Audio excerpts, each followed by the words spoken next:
I was going to figure out some kind of segue into the casino segment, but just a little bit of bad news for the U.S. Word out of Brazil is we have lost 2-1, but it was a heck of a run, and we will be covering this in depth tomorrow. But let's get on to the gaming world here, as casino gambling is more and more of a crapshoot in the Northeast. You have two distinct trends playing out in our region. You don't have to look any further than just New York and New Jersey. Casino expansion in New York, casino contraction in the Garden State. And why don't we start in Atlantic City, Andrew, where it used to be Vegas and AC, and the trend in Atlantic City is not a good one right now. Well, we've seen contraction in Atlantic City before, but it seems to be picking up speed, Rich, in just this year. In fact, back in January, the Atlantic Club, which used to be the Hilton, shut down. Today, the building is shuttered. Its tables and slots have been sent to other casinos. And last week, the newest AC casino, the Revel, which cost $2.4 billion to build in 2012, announced it needs a buyer by the end of the summer, or it too will close. And then on Friday, another shoe dropped. The Showboat Casino announced it will close August 31st. And the shuffling isn't going to stop there. Caesars, which owns the Showboat and 3 other AC casinos, is likely to bid on and perhaps buy the Revel. So that may come back. And the games of chance continue. Perhaps the biggest betting on Atlantic City has come from Governor Chris Christie. Christie laid down a $250 million state investment in the Revel's construction and redirected $30 million of state casino revenue for a renewed tourism push and state-led redevelopment group, all part of what is now year 4 of Christie's 5-year push to revitalize AC. He's also pushing for sports betting and has allowed online gambling in the state in hopes of boosting casino bottom lines. But industry analysts warn more casinos are likely to close as the city and industry consolidates. Atlantic City could be down to 9 casinos by the end of the summer, and perhaps even fewer after that. Rich? You know, Michael, I know you're involved in this world here, and I spoke to a lot of the principals down there. They've got problems. They've got Pennsylvania, Delaware have gaming right now. We've seen, obviously, in the Northeast, some of the people go down. They can go to the Connecticut casinos, and now they're going to have even more options in New York as well. Is it just that there's been an expansion in more and more casinos, and the dollar can only go in so many places, or is it more than that? I think that's, you hit most of it.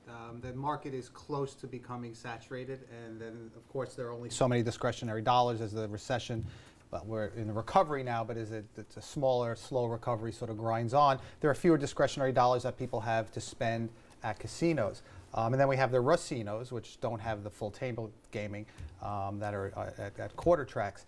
But gaming is taking, well right they now. do very well. Some of them do very is, well, yeah, and Aqueduct, and there are others in the state. But there's gaming taking place, whether it's in the Native American territories or in Pennsylvania or in Connecticut. So then the question is, and Governor Cuomo's plan in the legislature and the referendum, is to take some of those gaming dollars from other states and make sure that they're spent here while building destination resorts. What we see with the Revel is, if you build too big, you can't sustain it. Yeah. So these things, so what we have now, and Andrew, you had mentioned the applications were filed yesterday with the state. Which ones are approved that sort of fit and comport with the spirit of the gaming legislation? Let me just give the background to our audience. Just as Michael said, now you've got the second set of submissions in for those groups looking to open the casinos in New York. You got 9 proposals for up to 2 new casinos just in the Hudson Valley, 6 of them in Orange County, and would be closest to the city. The assumption is they would make more money. Only 3 are in the really hard-hit Catskill area, which arguably has a bigger need for the fiscal boost that casinos would theoretically bring. And let me ask you, Scott, in that I put you back in Rockland, and they're not there. Do you welcome this with open arms if you're a county exec, or do you say they bring me more headaches than they're worth? It's like a drug. It's great on a short-term basis, but if you get committed to this thing and they go away, then all of a sudden you got all the problems and none of the benefits. Well, I think that's it. It can cause enormous problems. And we in Rockland because the thruway runs through it, we end up having a lot of traffic that goes to Woodbury Commons or other places. And the fear is that this would only increase the traffic and the congestion. There may be some rollover, some financial benefits in terms of employment, depending on things. But my own personal view, I think this should go to Sullivan County. It should go to Ulster County. It should go, back up there. And even there, the county of Rockland may have some negative effects on it. So I think there are a lot of serious issues that I don't think have been fully developed or discussed. The placement in New York really comes down to an issue. Are you maximizing profit? Because if you're doing that, you're going to put it in Woodbury, the closest to New York you can get.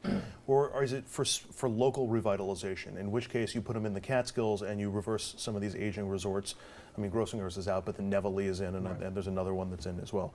That really becomes the dilemma. And this was sold to voters as being for local redevelopment, not necessarily as maximizing profit. I think lawmakers would do well to keep that in mind. But then you look at AC, right, and you say, well, wait a minute. At the end of the day, these things got to survive. And if there's not a hook, I mean, part of the problem with AC is there's actually an airport in Atlantic City, a theoretical international airport. Now, people laugh when you say that right now. They didn't laugh 20 years ago. The idea is it becomes a destination.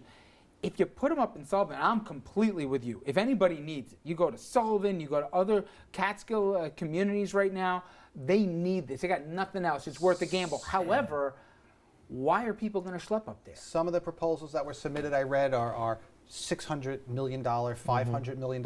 Why not $1 billion? I mean, the numbers they're throwing around, but it's not sustainable, some of these things. Right. To your point, there will be a 90-day celebration in LA, and then the jobs won't be there, the construction jobs won't be there, the hospitality jobs won't be there, the revenue won't be there, and it'll go the way of the rebel. Isn't it a little bit like when they build a new stadium? It's great, and they'll fill it up, but if the team stinks, they're still not coming to watch it. I mean, you still have to have enough around it to make it a destination. It's also the business model. I mean, New York sought out this business model with these big casino resort destinations, which may or may not be problematic. If the people continue to show up, it's fine, but it comes with such a cost overload and you wind up with such a debt burden. That's what's happening in the Revel. It's not that people don't go to the Revel or don't like the Revel. It's that it was $2.5 billion to bid. And a lot of times, it's not the promises those local jobs are going to local residents either. And you're talking about $8, $9 jobs. It's not that there's this huge resources keeping the folks around. But here's I'm sorry to interrupt, but here's an interesting question to the point. There is one that's $1 billion, which I think is in Sullivan County. I think it's the Concord. I think you're right. And they're talking about building golf courses, a water park, in addition to this. So it becomes a far more attractive, potentially, place than just a simple... I'm conflicted. I get, at some places, it's worth the risk, but I just think if people think it's, no-brainer, that this is long-term, you looked at too many places, there's too much competition with the same dollar now. It's not like it used to be, What do you think? I'm thinking about Atlantic City, and what's a negative is the community around, let's be honest, it's a ghetto in Atlantic City. And so besides the boardwalk and all the casinos, what is there really to do? We're looking at the death, if you will, and I hope it's premature, of an entire city. Which reminds me, there is a proposal in for Newburgh. Yeah, you know what? I am comparing the two. Right. But to your point, there was no controlling local approval provision in the casino legislation, but community support is a factor to be determined. So some places already said they didn't want it. Yep, it's going to be fascinating how this plays out. Gentlemen, thank you all very much. When we come back, I'm going to take a look at a story that we've done at length in this program about the heroin epidemic, and that's exactly what it is sweeping our region. Senator Schumer joins RFL talking about his push to curb the crisis. We'll be right back with that.